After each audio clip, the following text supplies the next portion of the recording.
sooka okwebaza Allah ow'ekitiibwa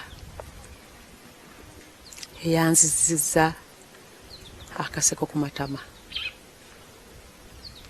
kubanga essuubi lyali limpweddemu nga mmanyi sijja kuddayo kulaba ku Hajji mikono gyange.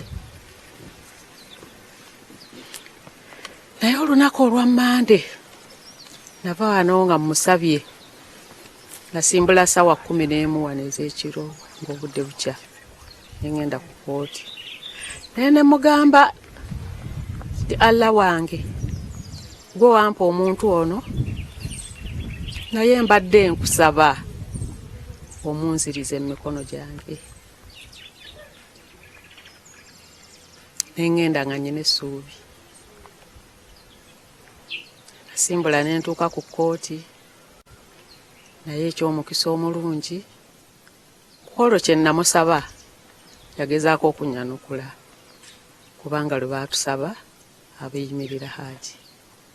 Navaayo nga nnyina essuubi. Era mu kuvaayo kwange sadda mu maka gange, nagenda ewa Hajji ne ntuula okuva ku Mande okutuusa ku Lwokuna lwe baatuwa, nga kyensaba Allah kudda na Hajji waka wange. Era kye namusaba olunaku lw'eggulo yakituukirizza n'amunziriza, kubanga ly'essanyu lyange. Download the Salt Media app from the Google Play Store and the Apple App Store.